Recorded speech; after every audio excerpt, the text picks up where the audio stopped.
Assalamualaikum dan salam sejahtera, bersama saya Najib Arif dan ini agenda Awani. Pada malam ini kita berbincang tentang APEC 2020 yang berlangsung pada mesyuarat pemimpin APEC 2020 yang berlangsung pada 20 November yang lepas. Kita melihat ada dua perkara utama yang dicapai, iaitu pertama sekali deklarasi pemimpin itu sendiri dan juga kita melihat tercapainya ataupun wujudnya visi Putrajaya APEC 2040. Saya nak bersama dengan orang kuat yang menjayakan APEC Malaysia selaku tuan rumah, iaitu Ketua Setiausaha MITI Datuk Lokman Hakim Ali yang bersedia langsung pada ketika ini. Terima kasih Datuk kerana bersama kami pada jam ini. Datuk, ini tempoh yang panjang sejak awal tahun sehinggalah pada kali ini. Siapa sangka kita merancang untuk melakukan secara fizikal dan sebagainya, tetapi akibat penularan COVID-19 terpaksa kita tukar kepada cara maya dalam talian. Ini baru, unprecedented, tidak pernah dilakukan. Apa cabarannya Datuk untuk menjayakan daripada fizikal ini kepada maya dan juga banyak ekonomi terlibat ni?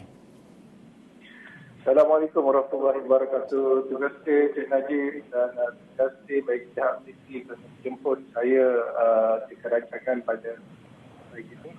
Dan saya ingin menyatakan bahawa alhamdulillah Malaysia telah dapat melaksanakan APEC 2020 dengan jayanya, sangat jayanya cemerlang pada tahun ini. Seperti yang kita semua sedia maklum, APEC ini 21 ekonomi. Dan kalau 21 ekonomi ini maksudnya dia merentas masa dan sempadan yang cukup besar. Pada APEC yang sebelum ini, kita lihat pelbagai mesyuarat diadakan secara fizikal dan boleh dikatakan banyak mesyuarat bukan sahaja di bawah MITI, iaitu perdagangan dan pelaburan, tapi juga sektor-sektor yang lain yang melibatkan SME, melibatkan wanita, melibatkan kewangan dan banyak lagi sektor-sektor. Pada awal tahun ini bila kita merancang APEC 2020, malahan kita merancang APEC ini awal lagi pada akhir tahun 2018 lagi. Dan penubuhan sekretariat kita juga bermula sejak tahun tersebut. Dan semua perancangan pada ketika itu adalah melihat kepada mesyuarat secara fizikal dan segala permohonan peruntukan yang kita mukakan kepada Kementerian Kewangan adalah juga berdasarkan atau berasaskan kepada mesyuarat-mesyuarat yang fizikal. Tapi yang seperti saya mengatakan tadi, siapa sangka bahawa pada tahun ini dunia Malaysia sahaja telah dilanda oleh COVID-19 dan ini telah mengkhaskan daripada segi mesyuarat fizikal kerana kita dapat begitu banyak negara yang melaksanakan lockdown dan perjalanan antara luar negara atau sempadan itu sangat terhad. Jadi bagi Malaysia, kita bermula dengan SOP 1 iaitu di Putrajaya. Itu adalah secara fizikal dan bermula pada bulan Mac tersebut kita telah pun melihat bagaimana itu kita laksanakan secara maya apabila COVID-19 melanda keadaan dunia. Kita MITI khususnya telah pun berbincang dengan kementerian yang lain, berbincang dengan ekonomi yang lain untuk melihat bagaimana kita dapat melaksanakan secara maya.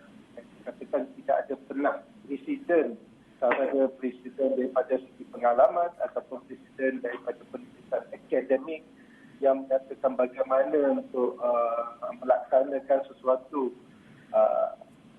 mesyuarat yang sebegitu besar, persidangan yang sebegitu besar secara maya. Jadi ia mengambil masa sedikit bagi Malaysia untuk melaksanakan perancangan ini. Dan kita tahu bahawa bukanlah senang untuk melaksanakan perundingan daripada aspek dokumentasi untuk mendapatkan satu persetujuan, kesepakatan melalui proses maya ini. Dan seperti yang kita tahu bahawa dari dalam APEC ini, bila kita membincangkan satu dokumen, satu kesepakatan atau konsensus perlulah diterima oleh semua ekonomi bagi memastikan bahawa dia dapat umum ataupun dilancarkan. Dan Alhamdulillah saya rasa perancangan yang begitu rapi. Kita mengambil masa yang agak lama untuk merancang sebenarnya. Mungkin daripada Mac hingga ke Jun tersebut kita merancang, dan walaupun dalam masa yang sama mempunyai mesyuarat yang terlaksana secara maya, tapi kita learn along the way, setelah kita belajar daripada setiap mesyuarat yang kita laksanakan secara maya. Dan kita lihat juga bahawa 21 ekonomi impact ini juga berada di dalam zon masa yang berbeza. Dan juga keadaan ekonomi impact yang dalam peringkat ekonomi yang berbeza, iaitu memberikan atau mencerminkan bahawa keupayaan teknologi juga berbeza di antara ahli-ahli ekonomi ini. Juga memberikan satu cabaran kepada Malaysia untuk merancang pelaksanaan mesyuarat-mesyuarat kita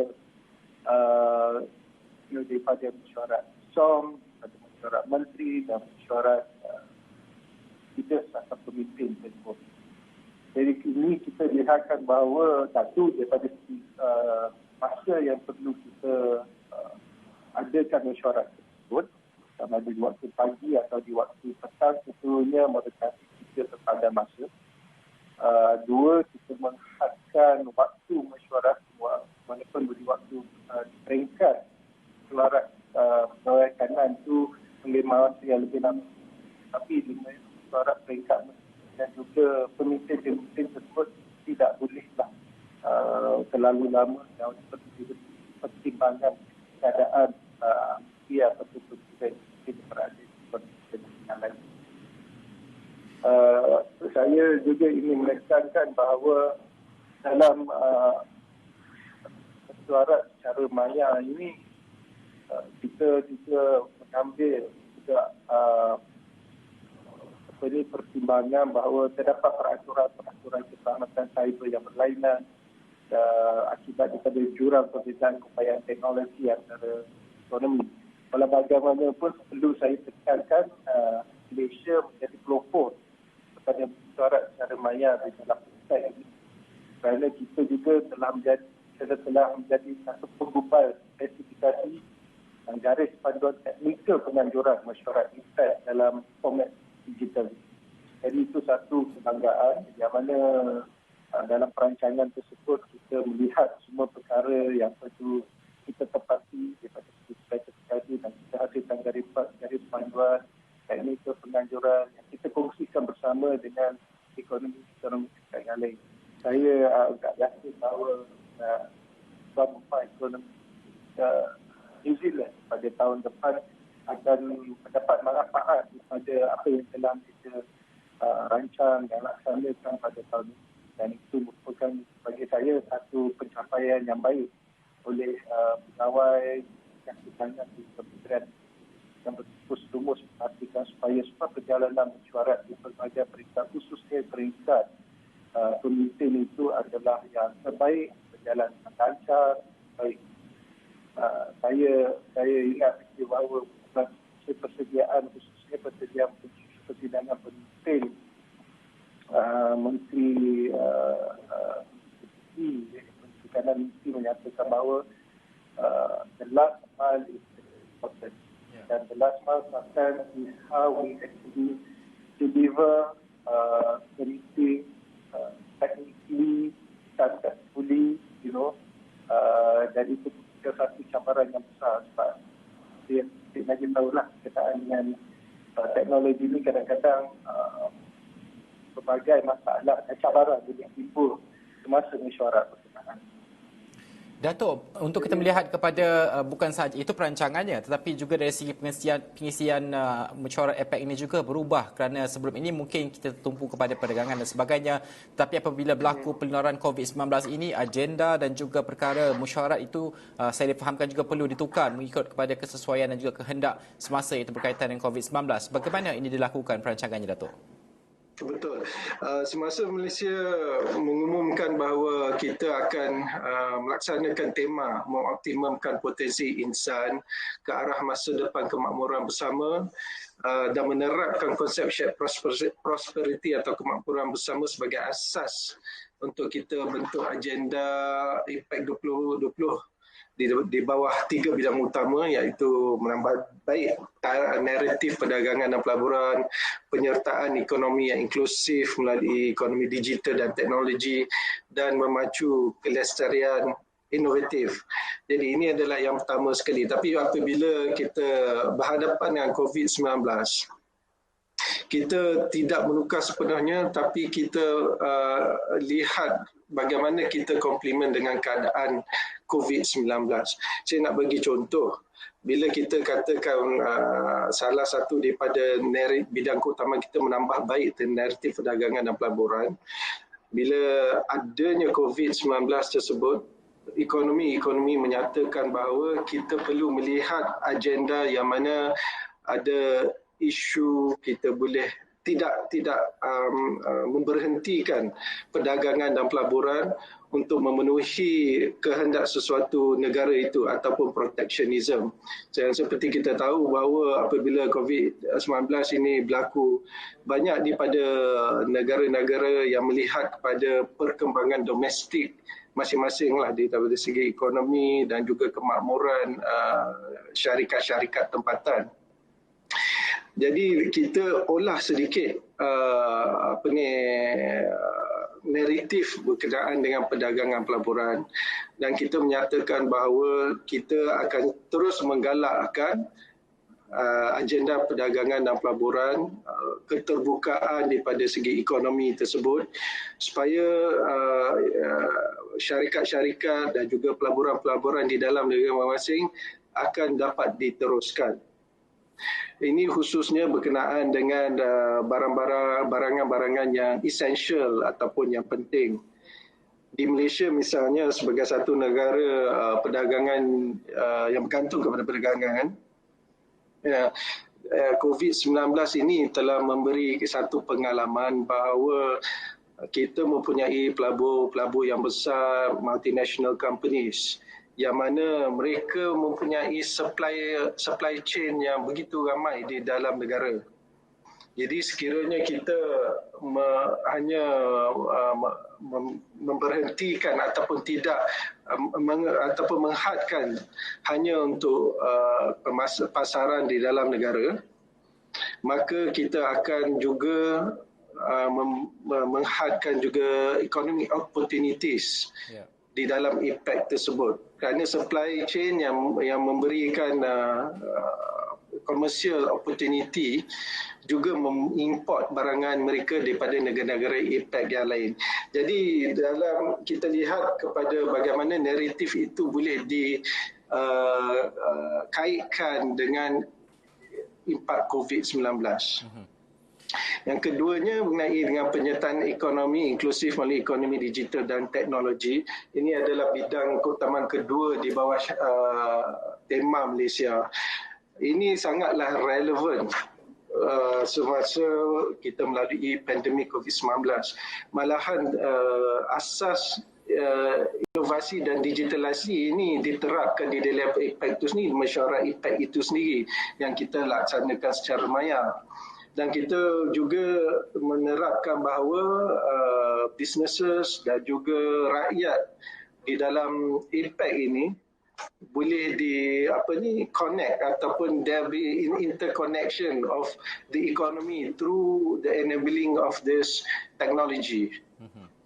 And market driven, and is also supported by digital economy dan inovasi.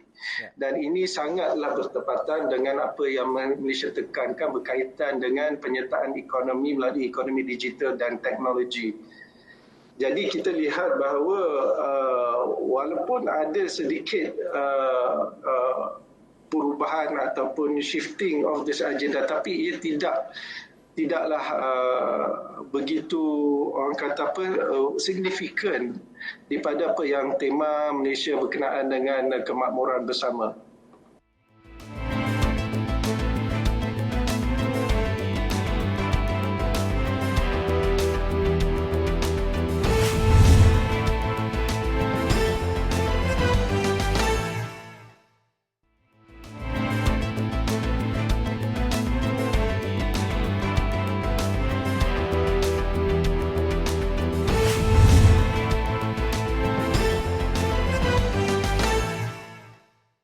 kemakmuran bersama ini sangat menarik sekali. Kalau kita lihat, bukannya mudah untuk dilakukan dalam konteks APEC kerana sudah pasti latar ekonomi itu berbeza sekali untuk setiap ekonomi anggota APEC itu. Bagaimana untuk kita selarikan dan juga setidaknya mencari titik tengah kebersamaan untuk mencapai kemakmuran bersama yang kita hajati itu dalam konteks APEC, Datuk?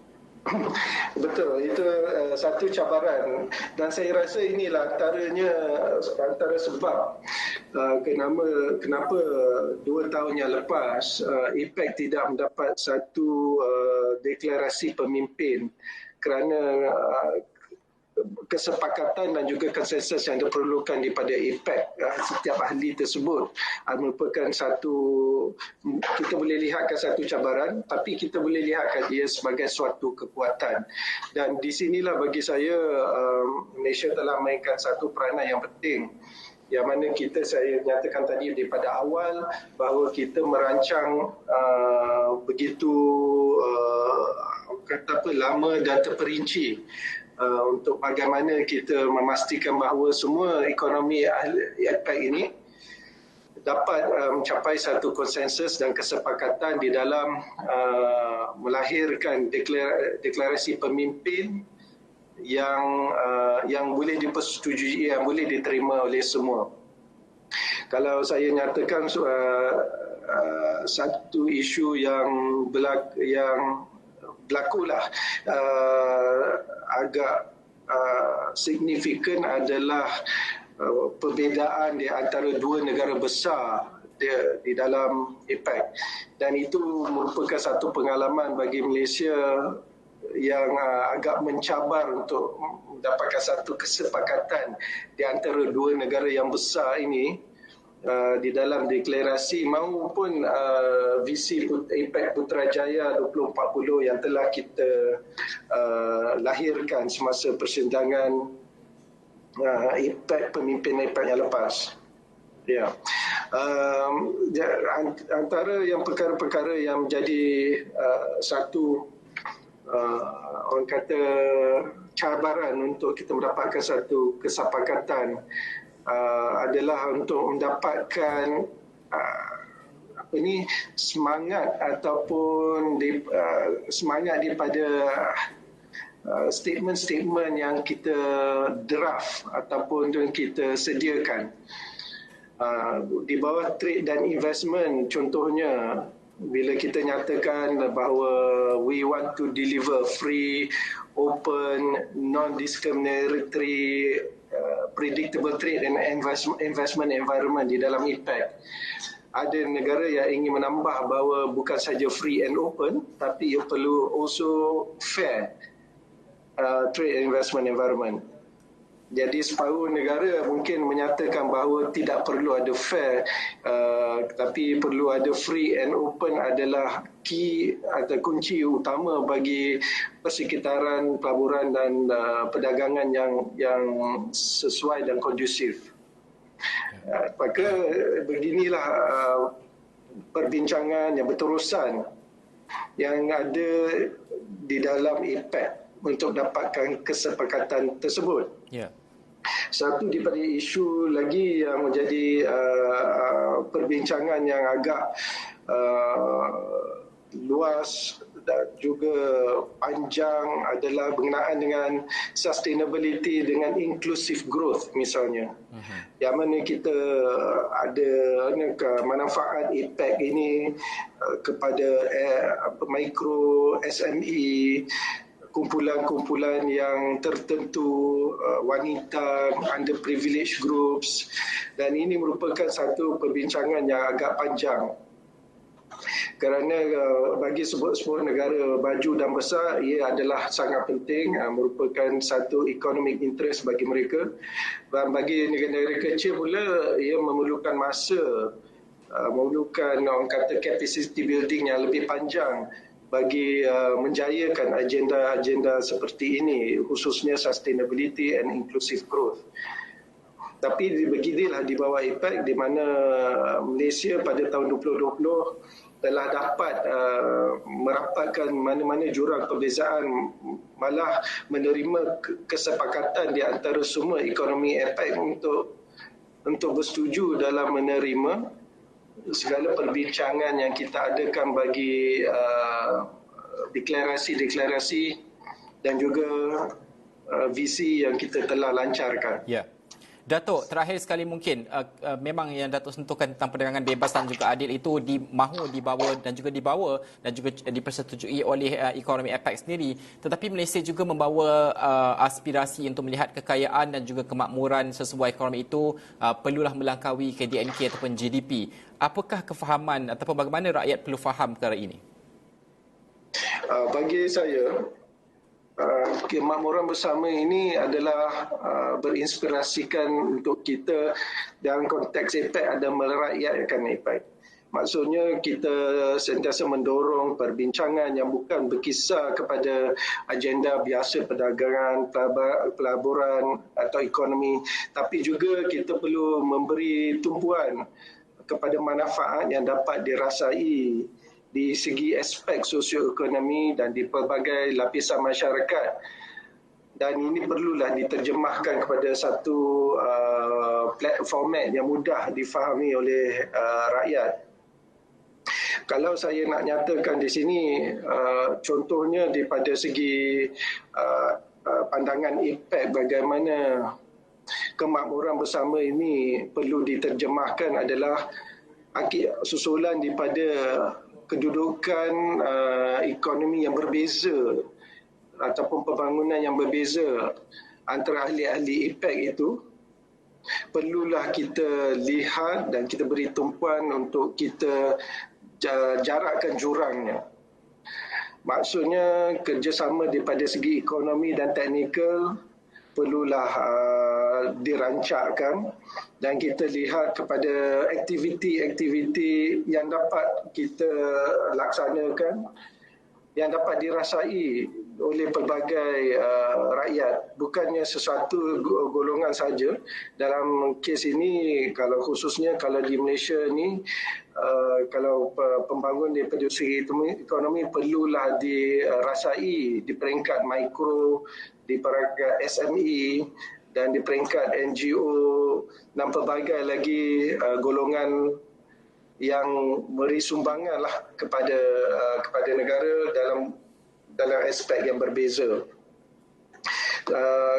Kemakmuran bersama juga sebagai yang kita telah ketahui bahawa kita perlulah merancang pelbagai program-program pembangunan keupayaan dan kapasiti yang berkaitan untuk membantu dan membolehkan mereka yang memerlukan bantuan untuk mencapai satu tahap pencapaian yang cemerlang.